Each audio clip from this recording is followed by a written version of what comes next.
চারপাশে রঙিন সুতা আর রং মেশানো কাপড়, চলছে বাটিকের কাজ। এই চিত্র নারায়ণগঞ্জের ২৫০০-এর বাইদাচর এলাকার। প্রায় ৮০% মানুষ এই পেশায় জড়িত থাকায় এলাকাটি বাটিকের গ্রাম নামে পরিচিত। এখানে ৩ শতাধিক কারখানায় কাজ করছেন কয়েক হাজার শ্রমিক। তাদের হাতেই তৈরি হয় বিভিন্ন নকশার রঙিন বাটিকের কাপড়। মাকুতে সুতা তুলে নকশা তৈরির জন্য মোম লাগানো হয়।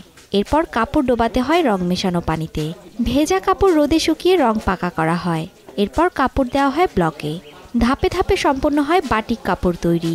প্রথম সাদা গিরি কাপড় নিতে হয়, তারপরে আনার পরে এটা বলক দিয়া ডিজাইন করা বলক থাকে, মোম দিয়ে আমরা এটাকে ছাপাই। রং করার পরে তারপরে ওয়াশ করা হয়, ওয়াশ করার পরে তারপরে কিউরিং করা হয়, কিউরিংয়ের পরে যাই আমাদের এই কাপড়টা তৈরি হয়। আমরা বাজার তুলনা বান্ডির বাজার আছে, বান্ডির বাজারে আমরা বেচলাই এনতে নিয়ে আবার বিভিন্ন জায়গায় বিভিন্ন মানুষের হাত বোতল হয়। সরকার যদি আমার দিকে একটু লক্ষ্য করতো বা একটু সহযোগিতা করতো তো হয়তো আরও কারিগর খাটাইতে পারতাম। তৈরি করা এসব কাপড় পৌঁছে যায় দেশের বিভিন্ন প্রান্তের পাইকারি ব্যবসায়ীদের কাছে।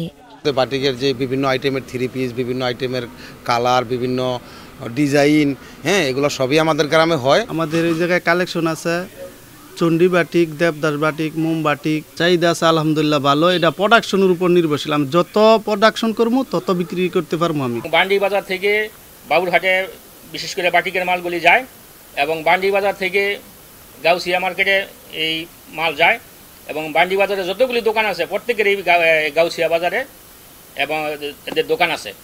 এই শিল্পকে কেন্দ্র করে এখানে গড়ে উঠেছে বেশ কয়েকটি মার্কেট।